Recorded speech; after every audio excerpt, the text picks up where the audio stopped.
All right. Good afternoon. I'm Martina James with APA Virginia. I'm happy to be joining you all this afternoon and glad that we had such a high interest in this webinar meeting in a box, a self-guided engagement tool for projects large and small. Um, we, as we always do, will be recording this webinar, and in about 24 hours, it will be available on the APA Virginia YouTube site. You can see this has been certified for 1 CM credit. So thank you again for joining us. Let's see, don't want, there we go. All of the other webinar information can be found online on the APA Virginia website, whether that is upcoming webinars, previous webinars. If you're interested in presenting a webinar, we're always looking for content, so we'd encourage you to submit whether you're interested in presenting or if you have another presentation or topic that you've seen that you think would be of interest. We're always interested in talking to you about that. As the presenters get started, we just want to give you a quick reminder. Again, it is being recorded, but as we always do, we encourage questions and engagement throughout the session. So there are a couple of ways to engage with our presenters. They'll be taking questions at the end of the session. So throughout the session, please feel free to submit your questions through that Q&A box. But then also, we do have the ability, if you'd like to ask a question, if you use the raise your hand function, I can unmute you and allow you to ask your question one-on-one with the presenters once we move into that Q&A program. So with that, I will turn it over to our presentation team and let you guys take it from here. Thank you, guys. All right. Well, thank you, everybody, for joining us today. I'm Bobby Tahan. I'm the Director of City Planning for the City of Norfolk. Part of the team also is Chris Whitney, our Chief Planner here in the City of Norfolk, who is the project manager for our update to our comprehensive plan, NFK 2050, which hopefully we're coming to a close. We've gotten the last draft from our consultants, and we're moving forward through the adoption process. And also we have Sharon Manana with Work Program Architects. She's a director of community engagement and education consultant with their team. She's been an invaluable portion of an extension of the city staff and our outreach efforts as we reach out to the communities. Really, this meeting in a box discussion that we have really hones in on the fact that we needed new ways to communicate with people and to find people where they were. And so just to give a little bit of background on our city, why we felt like we needed to meet people where they were. The City of Norfolk is located in Hampton Roads. Again, we're an independent city of 245,406 people. Thank you, Weldon Cooper, for updating that. The last census had us down by about 10,000 people. They magically disappeared, but we found them. We're 54 square miles with 144 miles of coastline. Really, although we're 3 sides of water with the rivers, we definitely say we're almost 4 sides of us have water. We're home to the world's largest naval station in the Port of Virginia, and we are a built-out city. As one of our mentors and longstanding assistant director used to say, Lenny Newcomb, he would say that we're just moving things, the closet doors closed, and we're just moving things around in the closet, trying to rearrange it. So we're not building anything new. We're just trying to redevelop and find ways to how to progress redevelopment in the city. For the region, we are the most dense city, almost by twofold. Again, using the older projection for the population, our density per square mile is about 4,467 people. This goes to discuss kind of the need for us to find ways to meet people. Although we're a very dense city, it's also very hard to interact with people as people go through their daily lives. You can see here from the comprehensive plan, our existing conditions report on the right side here. You can kind of see Norfolk where it sits and in the Hampton Roads region, and kind of just seeing either the increase or decrease or the stabilization of our population as we look at it as a region. Demographic snapshot. So we do have an aging population, a very diverse population, and we have more renter-occupied housing than owner-occupied housing, which makes it very difficult in the classic ways that we used to reach out, which I'm sure everyone that's attending this meeting is aware, where we would send the mailer to the owner of the property and hope that they come and participate in these meetings. For the many of you that are in the planning field or comprehensive planning field, we do know that we get the same people showing up to the same meetings and providing the same input.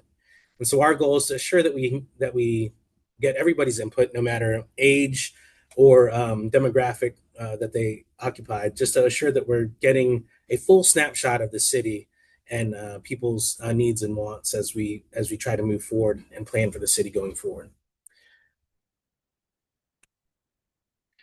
Again,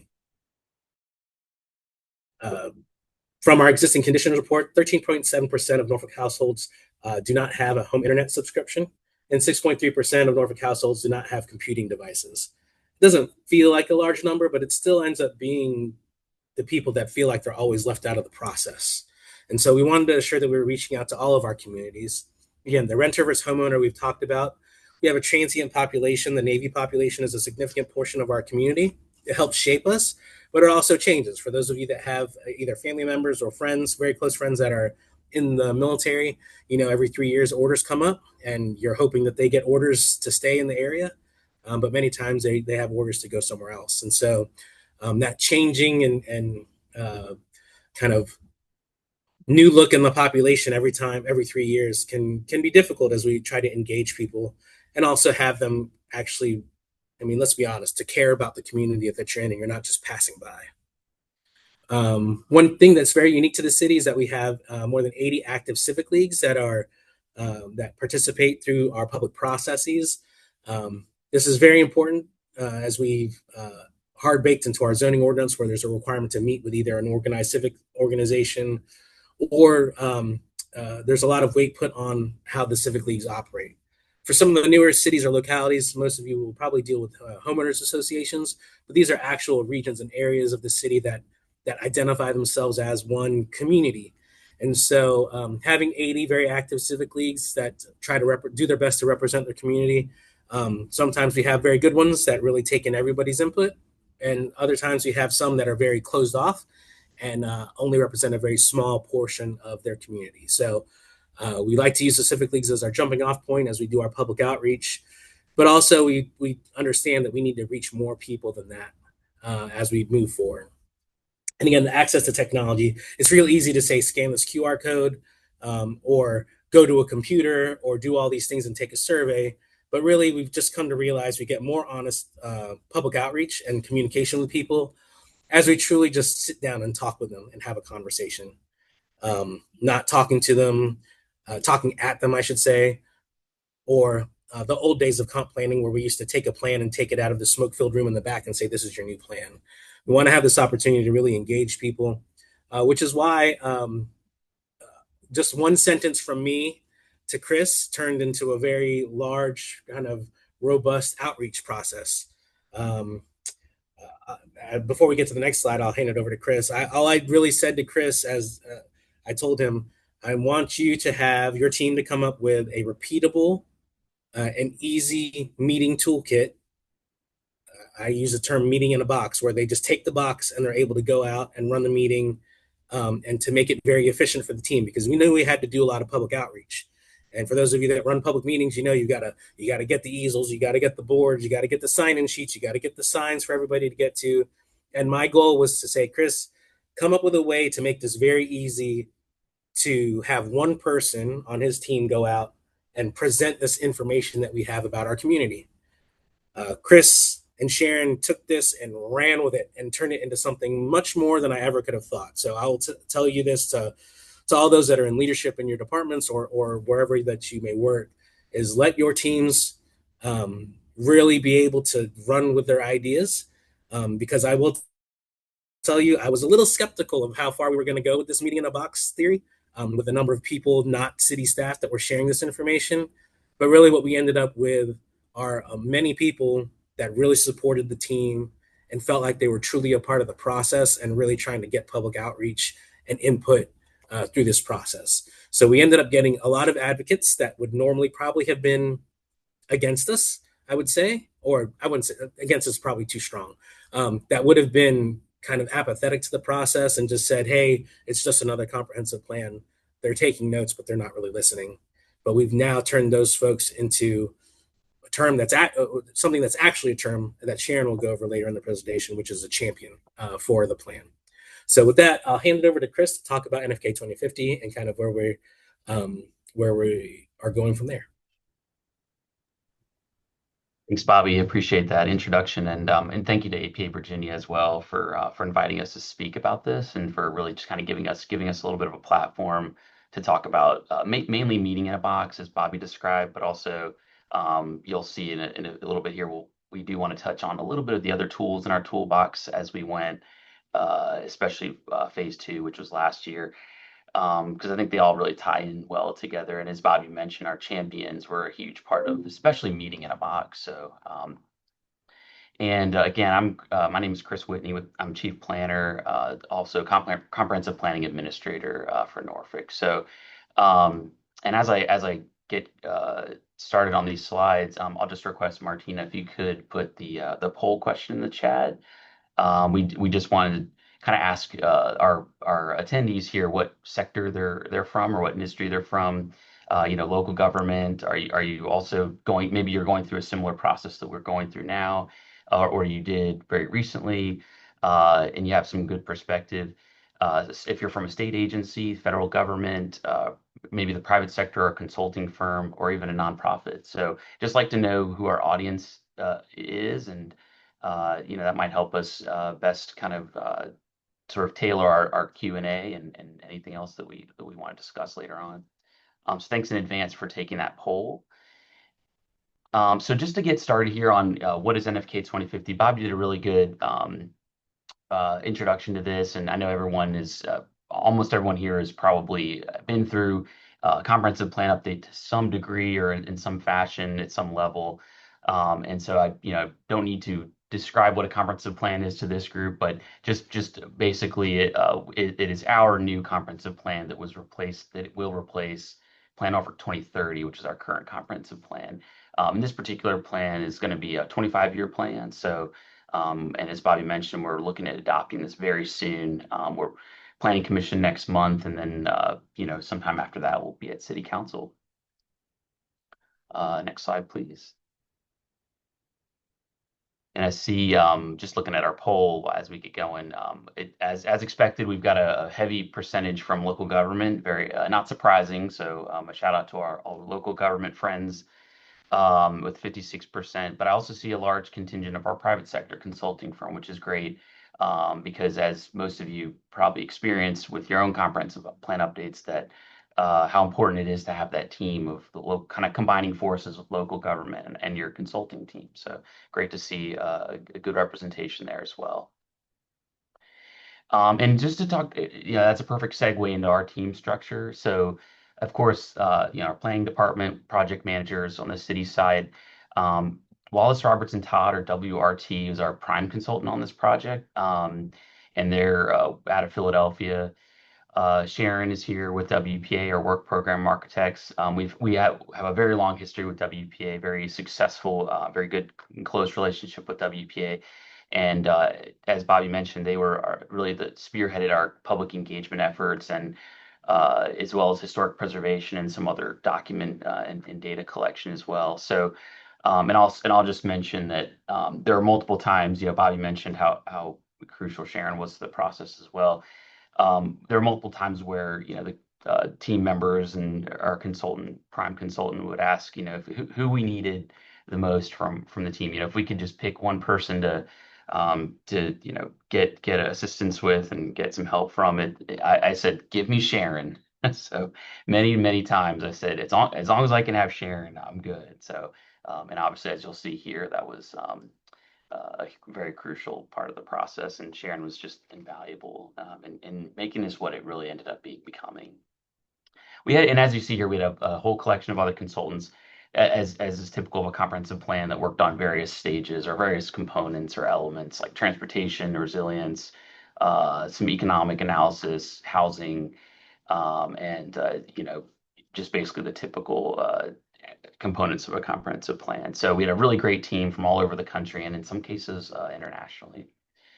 just as a quick kind of overview of our team structure here, I'm sure a lot of you are see this and it just looks very familiar. Our planning commission, of course, is at the top. It's their plan ultimately, and so they were kind of always guiding us and overseeing things as we went through the process. We had our consultants and city staff, of course. We had an advisory committee, sort of like a steering committee, but they were advising the planning commission, made up of a lot of citizens and ambassadors from our different wards. We have a ward system here in Norfolk, and you know, really advise the planning commission as subject matter experts, but also people that had an eye or an ear to their communities. And then we had working groups, so kind of this really kind of on the ground subject matter experts, mainly from city staff, but also from city boards and commissions that we had various meetings with through the plan development process, and they helped us really get to the goals and actions in the plan. And then Bob, you mentioned the NFK 2050 champions, so those kind of citizen volunteer ambassadors out in the community, which Sharon's going to go into in more detail, but they were crucial in helping us kind of get that extra mile of engagement and bring this plan to their communities. And then, of course, as most important, the Norfolk community members. So they were always at our front of mind as we went through the different engagement tools. So that led to our plan framework. So what you see here is you typically think of as chapters for the comp plan. So we had four, we call them pillars though. So I know this is becoming a really common, kind of popular way of doing new comprehensive plans, that kind of combining different elements into a very readable format. So we had celebrating our community, which was more of the neighborhood, historic preservation, urban design, arts and culture, placemaking. Growing equitably is where we put up our housing and economic development actions and policies. Embracing nature is where we put environmental, parks and trail access, waterfront access, biophilia. And then our connecting the city pillar was, of course, all about transportation, but we also included some critical infrastructure and utilities as well in that pillar. Next slide, please. And then just to show you a snapshot, we're gonna have some really great pictures you'll see here throughout the slideshow of our engagement events, and just really, I mean, they just tell the story better than really words can. And so we just wanted to kind of show you what some of those look like here, but also on the left, the map you see, this was just from phase two, which was last year. This doesn't even include all of our phase three kind of summer 2025 engagement opportunities, but just to show, we knew it was important not just to get out and just, pull out all the stops when it comes to engagement in our toolbox, but make sure we cover as much of the city as possible. Because it's especially with the ward system, it helped us to kind of make sure we were distributing our different engagement opportunities across the city in the different locations. But we really knew it was important to show it on a map as well. So, I mean, it's one thing to sort of talk about it and just, kind of in sort of a vacuum and just, talk about it in a report, but to show it on a map, and this is actually an interactive map on our website as well, we thought was really, really important. And then just, yeah, some numbers, facts and figures here. So all in all, at this point in the process, we've had over 150 opportunities to engage in person. So that's that kind of that map you saw. Just every tool we had, whether it was the virtual or in-person opportunities, those were our numbers, and we were tracking these, of course, along the way. In a total of over 2 years of constant community engagement. So we're really proud of the duration of the engagement and the different opportunities and types of engagement. And then all in all, we call them touch points with the community. So just as you all know, especially folks that have done or led or been involved in comprehensive plan updates, sometimes it's hard to quantify every single opportunity or engagement you've had with somebody. So we just really want to total up all the different, kind of comments and opportunities, physical or virtual. And so we came up with over 2,100 touch points with the community as far as a way to quantify how much we were out there in the community and how many opportunities there were to connect with us. And then as far as the people that signed up at the various like open houses and who took surveys, things like that, we had over 700.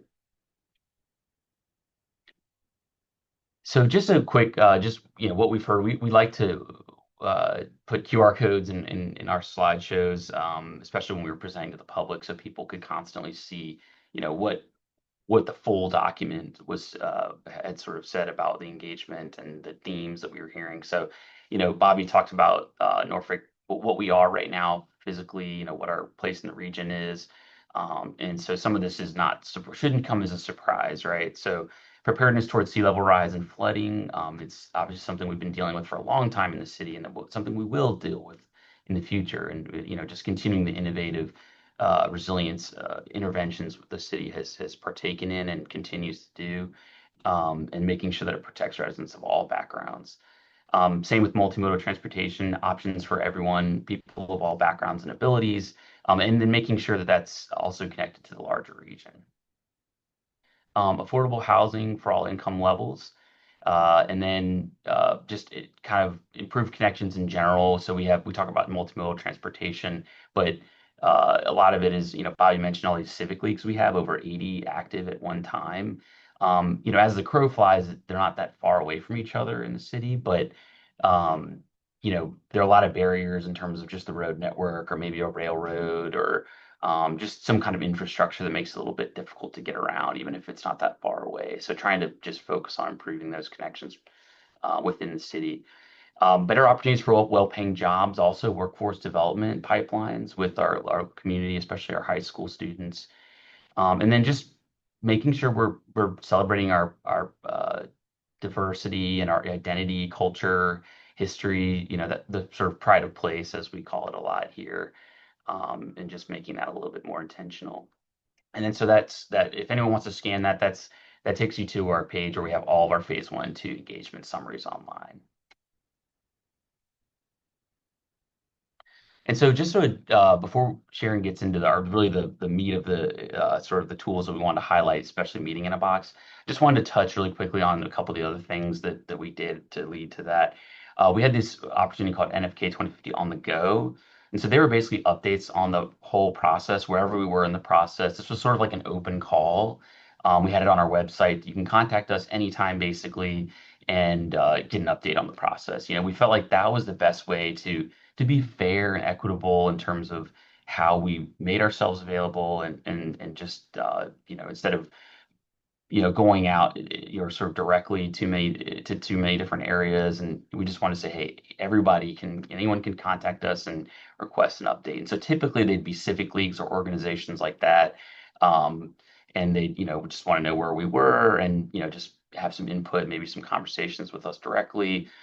So we would give these presentations throughout the whole process, and really anyone could request them. So this was sort of our catch-all, just making sure we were available for people. And then the next one, before we get into the meeting in a box and champions, was our pop-up office hours, or coffee and conversations, as we called them. Also, these are really great because this was really the start of like how we connected on the ground with people where they were.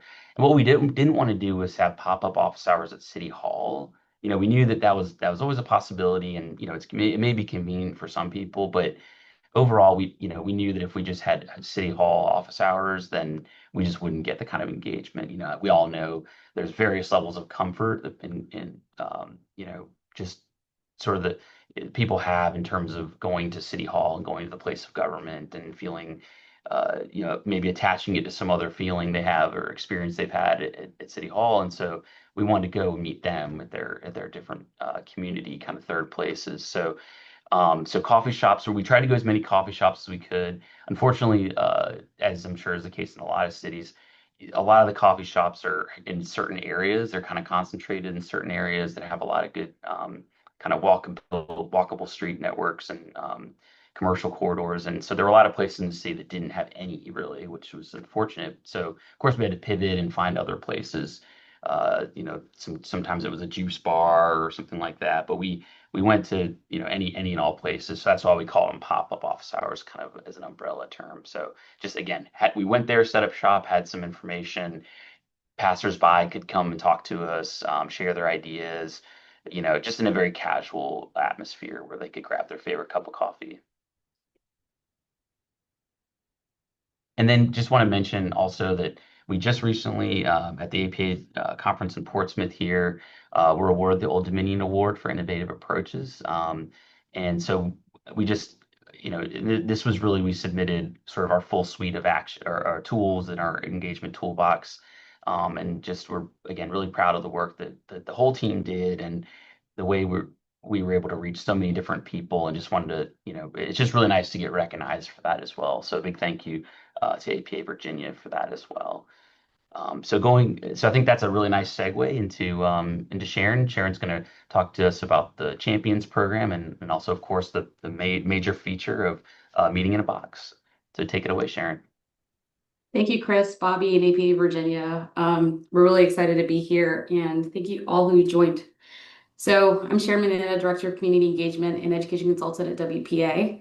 We'll flip through several photos of what the engagement process looked like. My background's in education, so I actually employed a lot of what I did in that part of my career into NFK 2050. So over here, you see an image of our champions, and these are just some of them. These are community volunteers who represent their neighborhood and talk about NFK 2050. We also have a planning commissioner in the image as well, Kim Sutterth.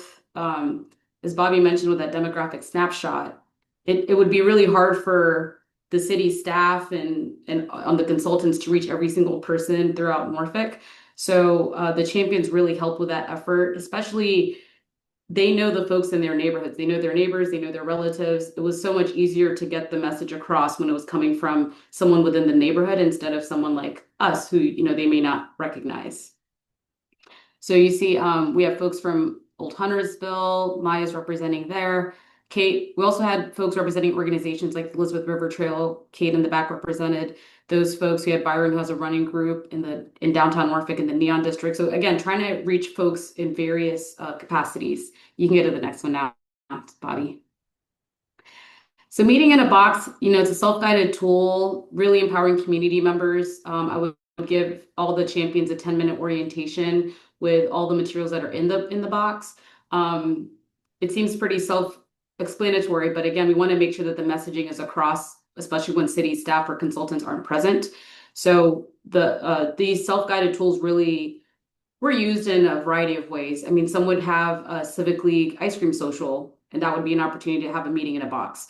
The South Side held a community reunion. So they had Meeting in a Box over 4 days.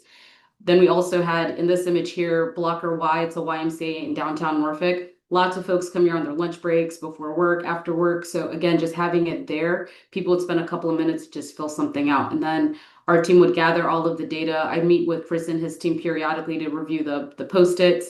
I don't remember the exact count of how many we had, but we had hundreds and hundreds and hundreds of Post-its, so lots of feedback. Next slide. So this is what the setup looks like. You see, we have 2 boards. There's usually a sandwich board there. One is going over what Chris mentioned, which is, what we've heard thus far. If folks haven't even heard of NFK 2050, they can scan that QR code and it takes them to our landing page. That way they can familiarize themselves with what it is that we're asking them to do. There are 3 questions that we have on the other board. I'll read them out loud. In one word, how would you describe the future of Norfolk? The other question was, what do you think will strengthen your community to be a better place to live, work, and play in the next 25 years?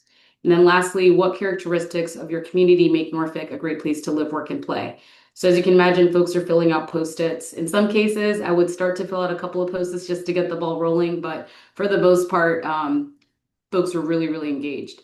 So the Meeting in a Box toolkit really had the boards, Post-its, pens, and then we even had a comment box if people wanted to write a novel or just write a longer description of what they wanted us to focus on. They had that opportunity as well. Next slide. And all these tools lived in my car for about 2 years. So as you can see here, I mean, we really went wherever people gathered.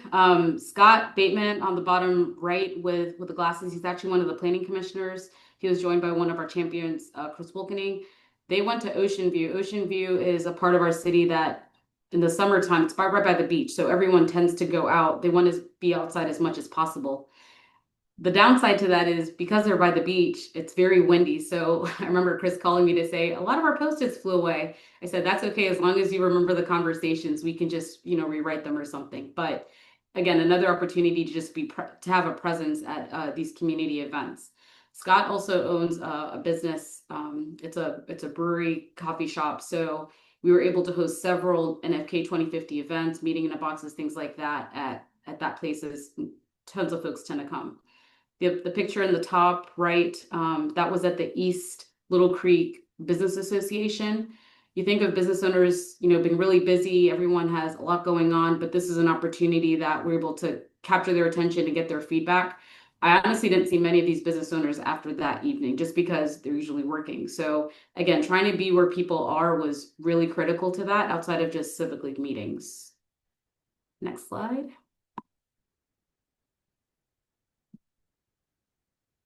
The top left photo is the reunion I talked about on the south side. It's the Berkeley reunion. It's a very well-attended event. I think they had over 2,000 folks attend. Katie was the champion that day. She said she was going to stay for 2 hours. She ended up staying the full day just because there was so much engagement happening. We also, Juneteenth on the bottom left, that's a celebration that particular one is at the Richard A. Tucker Memorial Library. I was actually surprised. Most folks came up to the board even when I wasn't there. I try to walk around and let people know that, hey, we're here. If you have a couple of minutes, come fill out a post-it. There are some guidelines always by the board so that if there isn't a champion or a city staff member or me or someone present there, people can just read the instructions and say, okay, fill out a post-it, answer the question, scan the QR code, that sort of thing. We love our military community. It was really important for us to have a presence with them as well. We have Steve Jones, that bottom middle picture. He has access to get on base, so he was able to bring me along. We're at the Naval Exchange where, folks tend to buy their groceries and various goods there. The feedback was really interesting, especially because, as Bobby mentioned earlier, some of these folks are here for a couple of years and then they leave. So having that sort of insight, what does it feel like when you are here longer? What do you care for us to focus on and prioritize? Hampton Roads Transit was another location where we were. When you think of folks coming in, getting on or off the buses, why not fill out a post-it? And again, the feedback is so different depending on where we were. So it was critically important for us to maintain. We had this running spreadsheet. It was like a master spreadsheet of all the locations we went, making sure we covered east, west, north, south. And I will say our team did a really great job covering all those areas. Next slide. We try to think of really unique events, and champions would often list off, hey, this is coming up. Is this something where NFK 2050 can be? And I'm like, of course, like on the Elizabeth River Trail at the first inaugural Muslim American Heritage Festival. It was a very muddy, rainy day. I was surprised that many people came out, but they did. And in some cases, some people said, I don't even know what a comprehensive plan is. So we had these cards that we would give out to folks just to orient them with what this is, what we're doing, and why they should stay engaged with us. Because I mentioned my background's in education, working with the youth is critically important, not just to me, but to the city as well. If you think about it, the youth are the ones who are really going to benefit from the plans. So we engage with several youth groups, but the ones you see here are Next Step to Success. They're a nonprofit. A lot of these youth actually told me that they don't want to live in Norfolk in the future because unless Norfolk has these things in place. And I said, this is perfect. This is your opportunity to tell us what you want to see in the future so you can stay here. And I've actually engaged with these students a few times before, and they were excited to see their feedback on the website of NFK 2050. Again, showing that we hear you, we're incorporating it, and this is what you'll see moving forward. So it wasn't just a one-time fill out a post-it.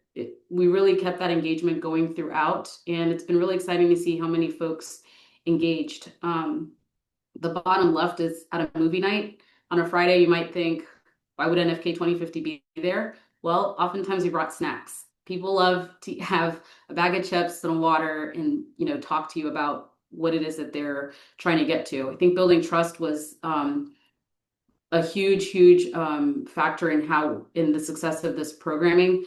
I think oftentimes I would share, I'm originally from Uganda, that would turn into another conversation. And then affordable housing is something I care deeply about. And then that would open up people's minds and hearts to say, okay, there's something else I want to talk about, flooding or this or that. So we'd share our stories, and then oftentimes folks would share theirs. And they wouldn't just fill out a post-it. We'd see them at multiple meetings and places where we held NFK 2050, meeting in a box. Next slide.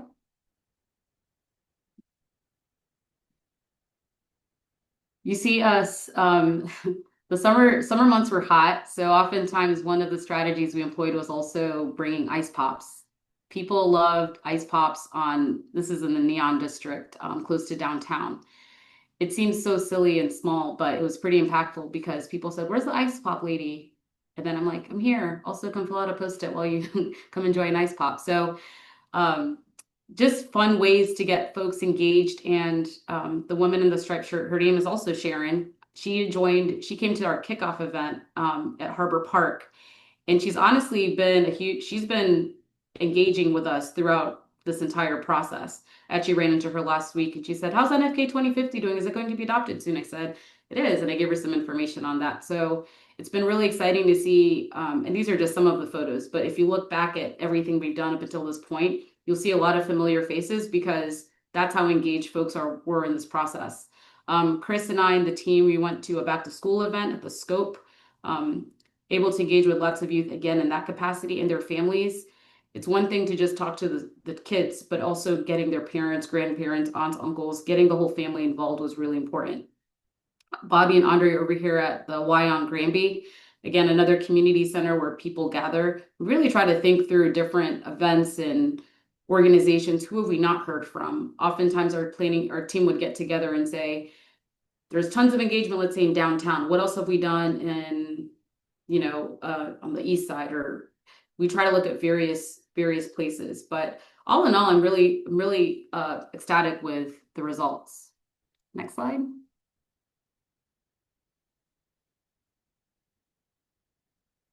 So here are just some more images. We also had Congress, well, that's on the next slide, but we have Congressman Bobby Scott engaged with us. We have Delegate Bonita Anthony with us.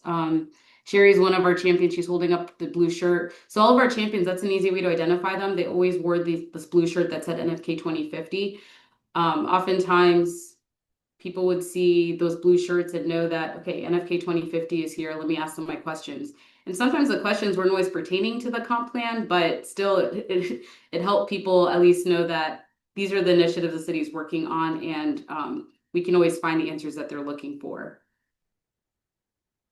Next slide. There's a image with Chris and Congressman Bobby Scott. Another youth organization we engaged with was Gear Recovery. They were at an NBN mixer, it's Neighbors Building Neighborhoods mixer.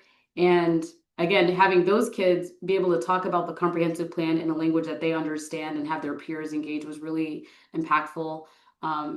The group in the red shirts, they were Youth Earn and Learn. They deliver meals to community members and make a little bit of money that goes towards the initiatives that they have going on. They actually interviewed with us and were able to spread the word about NFK 2050. I wouldn't call them champions, but again, just having people feel empowered enough to share the knowledge that they've learned from NFK 2050 and spread it to their peers was really, really, really helpful. For the little kids on the bottom, they might not be able to vocalize all the things that they want to happen with this comp plan, but they can draw pictures. So we have tons and tons of beautiful images of kids drawing apartment buildings where water isn't coming in because maybe in that case that child has experienced flooding where they live. So pictures were also a huge way for us to understand what sorts of challenges and opportunities residents are seeing. And there's just another setup image of meeting in a box. Thank you. I know we have some questions in the chat here. Okay. Bobby, did you want to? Yep, I'm sorry. I'm trying to unmute. Let me stop sharing the screen. So first question we have, how did you determine the percentage of Norfolk residents who didn't have a computing device? Chris, I'm pretty sure that came from the census data, correct? Yes, yeah, that was our consultants pulled that information from the census and the American Community Survey 5-year estimates. We also spoke a lot with our franchise utility uh, companies like Cox Communications is our main one for cable especially, and so that um, I know they gave us some of their numbers as well, but yeah, mainly from the census. Okay. Here's the good one. What was your budget for this planning process? And if you had to downsize, where would you have done it? So, Chris, you wanna? I came in midstream after the budget was set for the project, but Yep. Yep. So as far as the entire planning process, it was just the total amount was just short of 1 million. And so I know that that's probably one of the first questions we all have when, especially when we're starting to get into like an RFP process for a comprehensive plan, and especially you're looking at what other cities are doing. So yeah, I definitely encourage everyone who's thinking about or maybe actively kind of scoping out their comprehensive plan updates to take a look at what other cities' budgets are, and especially cities that are comparable. So I think just we talked a lot about the engagement. So I would say I wouldn't do any downsizing in the engagement. Absolutely not. I think as we all know in this day and age, the engagement it's not like it used to be. There's a lot more tools, or a lot people are paying attention for good reason, and I think the last thing you want to do is just kind of the copy and paste traditional methods that, we've done in the past. I think you do have to do some of that, but as we talked about here, and as a lot of other cities have done too. um, I'll give Richmond a shout out. I looked very heavily at Richmond going into this as well, and so I think just a lot of good examples of innovative kind of outreach to different communities at different levels. So definitely no downsizing there. Honestly, I don't. I'm not sure I would downsize anywhere. I know everyone has a different maybe thoughts about that, and there's always room to downsize, I guess technically. But I really just feel like our team was exactly the right fit for Norfolk, and as we demonstrated with WPA and especially Sharon, having a mixture of expertise nationally, but also the on the ground local partner that can help you with the engagement side of things, especially. Really, I mean, I think that to me it was. I mean, quite frankly, we couldn't have physically reached as many people, but also I think the trust and the kind of good rapport that WPA has with the community was really invaluable. Um, so I'd have to. I don't know. I feel pretty happy about our budget. So yeah, I would say, and I've always said this, is we are professional planners. Um, Understanding that you need to have some augmented staff to do such a large project. So take a look at where your community is and kind of what data and analysis you need. And I would always say, I agree with Chris. Don't skimp on on if you need augmentation for your public outreach, because you can never have enough people to be everywhere all at once. I have a I have a department of 77 full-time employees, and it was all hands, and we still needed augmentation to assure that every time of day, every weekend that we were asked to be at something, that we had team members there. So having that public outreach, having a real focus on public outreach is important. And again, I wouldn't sell any of yourself short on being a professional planner and writing policy, but you do need some uh, professional services to kind of tease apart some of this data, which can be hard. So, um, were the community champions compensated in any way, or were they all volunteers? I'll take this one, Chris, because Chris tried to get them compensated. They were not compensated. They were all volunteers, and very good volunteers. We had people stretching across many demographics and spectrums of their participation in the city. There were even people that I would say uh,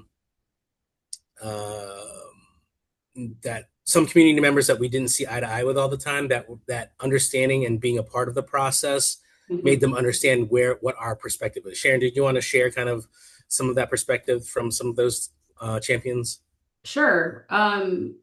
Yeah, so there were folks who, like Bobby mentioned, didn't really see eye to eye on some of, or even the direction we're going. Let's say flooding was like one of those topics. I think having this sort of structure of meeting in a box and champions puts everyone on the same playing field. It's like this is what we almost had a script of here are some of the talking points, but definitely make it your own. There is never a single champion who sounded like another, nor, like everyone had their own twist as to how they wanted to convey the information. Another thing we did was, I know we didn't compensate them with money or anything like that, but we did host like a champion social. That was just a thank you to give back to the champions. It was actually in that first image whereby we invited them to come to our office building at WPA, and one of the champions happened to be a chef, so he catered the event. Again, another way to just say thank you so much for your time. But what we really learned is that people didn't care about being compensated. They just wanted to make sure that whatever they wanted to, whatever they cared about the most was carried across. And it was that important to them that they just wanted to be a part of this effort. So oftentimes just checking in with them. If there was an event or something whereby a city staff member or consultant could be present just to sort of support that dialogue, knowing that maybe that champion might have a different viewpoint, then we had supports in place for that as well. But all in all, I'd say it was a really positive experience for everyone, and I feel like everyone left learning a little bit more about the other person. So really positive. Yep. That's that. I will say for the meeting in the box, having it scripted, um, relatively scripted, right? Having Yeah. having talking points, and then also having people with different perspectives that were, although they had their own personal preferences on what they wanted to focus on, they still were rowing in the same direction with the rest of the team. And so we got lots of perspective. And to be honest, I think we got more buy-in from the community where they feel like they're actually part of the process. Absolutely. Yeah. Let's see. What about local governments that are only allowed to have meetings in government buildings? That's a very good question. So there are a lot of city facilities across the city of Norfolk. So we would have used either rec centers or school facilities as part of that. I think one of our large meetings that we had kind of at the midway point, we had it at a high school on a Saturday where we had a lot of input from people that wanted to participate and kind of dive in deep. And so I would say that for the most part, the what was it called on the go, the ones where what they called NFA the on the on the go. go meetings, Chris. Yeah, Yep, yeah. Hmm. those were always usually held at a public forum, I would say. So usually a community center, a library, or something like that. So um, although some of the civic leagues that we go to, they would have their own meeting places. So I would leverage any of those if you can, and even outdoor spaces too, right? So if you Mhm. had parks or other locations, leverage any of those type of government properties for you to try to do something innovative that may impact your community. The fact that some champions were also like business owners, they just let us host at their place of business for at no cost. So that was nice too. Yeah, definitely. How do you compensate people for their time? That's a good one. For Chris, he has lots of comp time. Okay, Chris would do a bunch of stuff on the weekend and say, "All right, I'll see you on Wednesday, Chris." So for internal staff, um, as I've always said, I treat people fairly and I treat people like professionals. And so, um, although fairly doesn't necessarily mean equal, like if I had someone that has to do customer service, I have to have someone answering the phone. But we would compensate them in other ways, either with overtime or comp time. But for the most part, staff members that are salaried were flexed, and of course, Sharon, as a consultant to the city, was paid by the city, so through the consulting contract. What is one thing that you would change for next time? What didn't go as well as hoped or expected? Chris, you want to start? That's always a good question. And of course, nothing is ever perfect. But honestly, I mean, I'm honestly kind of hard pressed to find a specific thing that didn't go as well as hoped. Because honestly, as we talked about today, I mean, especially with the champions program and kind of adjacent to that, the meeting in a box process. Um, I mean, I think we were all very pleasantly surprised at how much we didn't, once we set the stage and gave people that pathway to being part of this, I mean, a lot of people just took it and ran with it. It wasn't like it required a lot of coaxing or, hand holding. It really was, once, Bobby and Sharon mentioned the script that we had for the meeting in a box. And, once I think, and with WPA's help, we did such a good job of setting up the Champions program and sort of, um, you know, making it kind of, I think making it sort of accessible and not sort of, I guess, uncomplicated, because a lot of times, processes like that can be daunting, or there's like an application process. And I'll say we did consider an application process for a lot of our groups, and you know, that was one thing we did change. That I guess that's one thing that could be, something that didn't go as expected. Is, we kind of thought we'd have to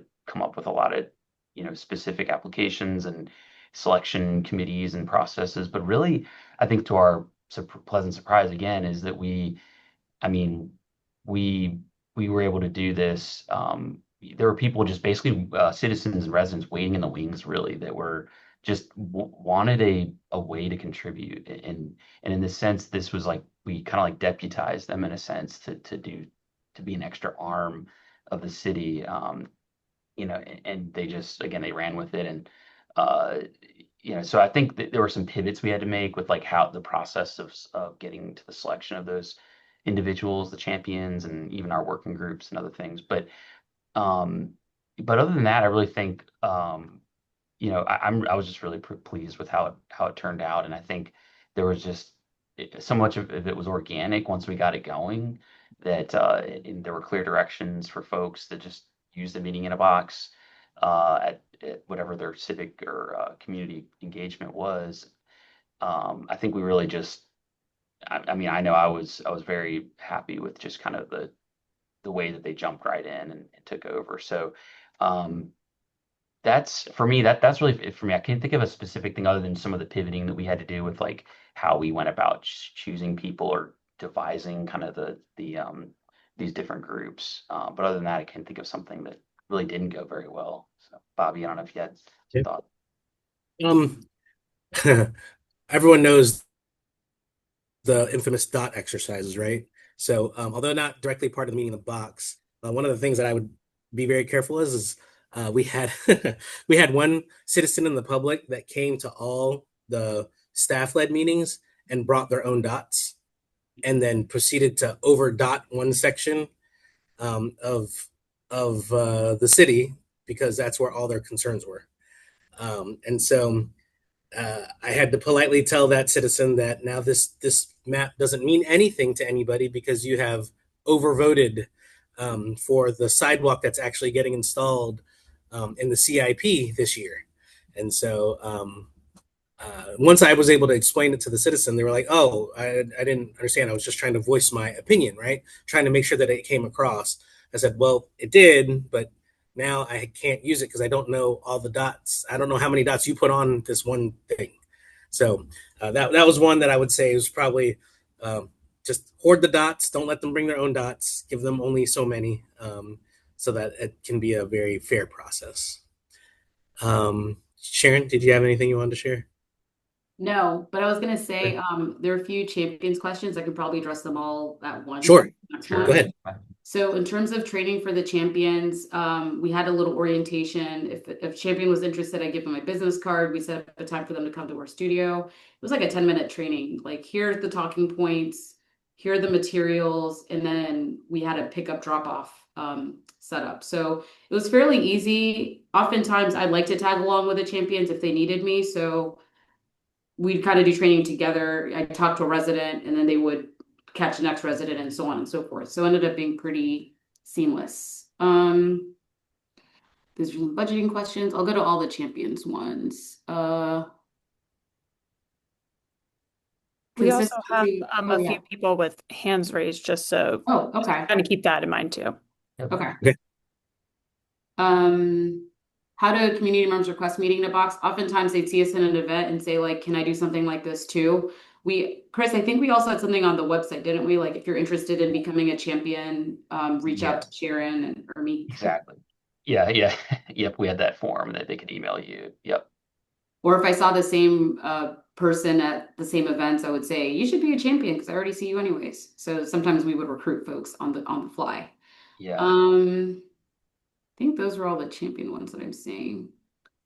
And we work very closely with our communications and marketing department. So if any cities Oh, have one at all, but also a very robust one, I would highly recommend leaning into their resources as well. They really are crucial in getting the social media word out, and we'd have different little like reels and videos that we would do. So yeah, they help kind of point people to the website for things like that as well. Martina, for the folks who raise their hands, should we go to them and maybe we can address Uh, these questions? yeah, Paula Shay, I'm gonna unmute you and let you ask your question. Doesn't get to Go ahead. ask a question. She's my assistant Hi, director. Paula. Oh man, Unless it's I a swear. softball question. Paula, you have to unmute and go ahead. I don't know if we can hear you, Paula. Oh. Well, you can walk down to my office if you want. Yeah.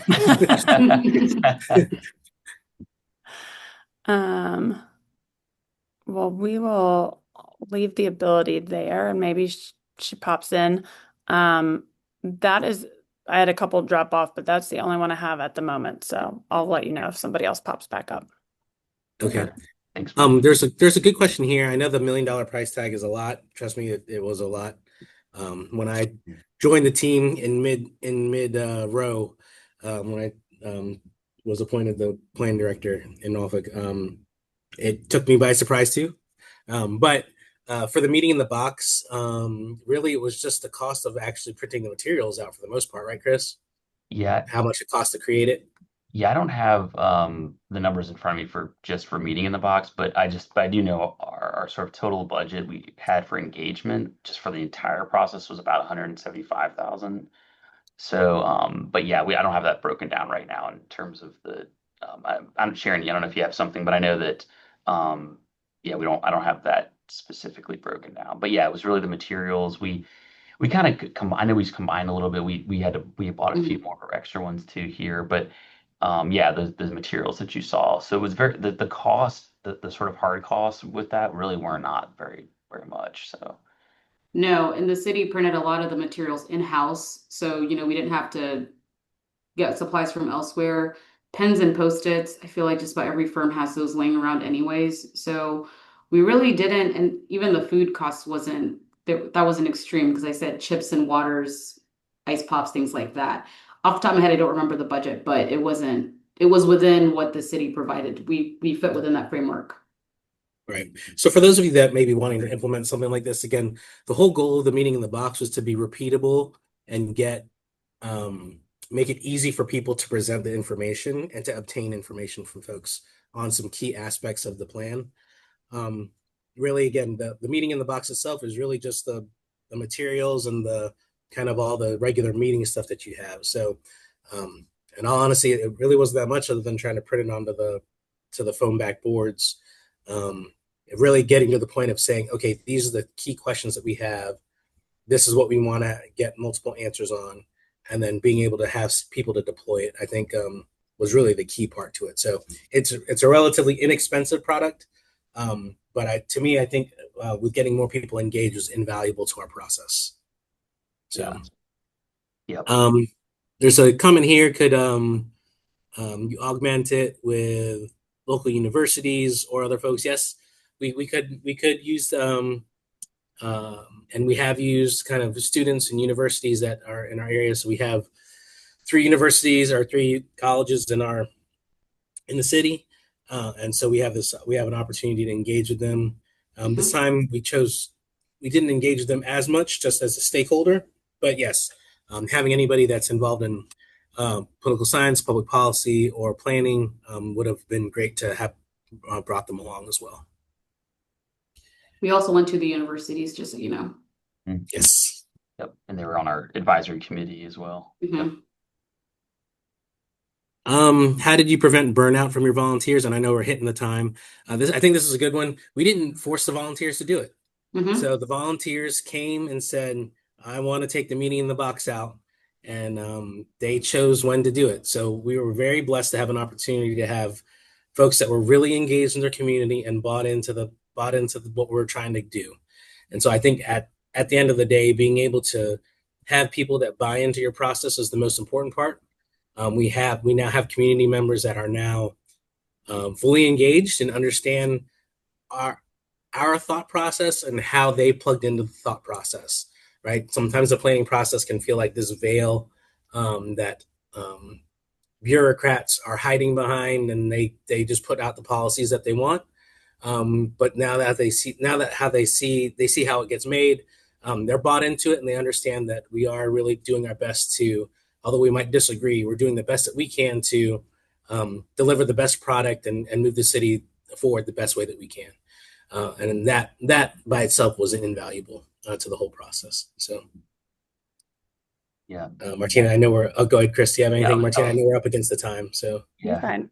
Yeah, Martina, I just saw one here that it's just really good one. Go ahead. No, Relevant. go for it. Yeah, it was, do you think the champions method could be incorporated into a more technical zoning ordinance update? And that's a great question. And really one of the main reason, the main reason we wanted to do this, session here was to show that this is, talk about how we used it and everything, but really the sort of planning profession is that you can use, we want this idea and this tool to be used by everybody in different ways, and it can absolutely be used for something like a zoning ordinance update. I mean, I think Sharon mentioned the questions that we had on the boards and in the script. I think as long as those questions are generic enough that it can survive kind of like whatever that phase is, the duration of that engagement phase. They're not too specific of questions, because then, it can quickly become out of date, and you have to print more boards, and, we all want to, save as much money as we can, and make our money go as far as we can. So, yeah, you can absolutely tailor the questions for something like that, for a small project, a large project. And yeah, it can absolutely be used. And then champions in general can be employed in the exact same way, I would say. So, yeah, good question. Well, we really appreciate you all joining us, to all the attendees who are with us. We appreciate you taking the time. As we mentioned multiple times, this is recorded, including all the questions, and then we will share the list of questions with our presenters just to make sure that there wasn't any follow-up that they needed to do. And in the follow-up email that goes out, as always, there's direct contact information for your presenters if you have other follow-up questions. So thank you all so much for being with us, and we look forward to seeing you next month. Thank you. thank you, everyone. Thank you, everyone.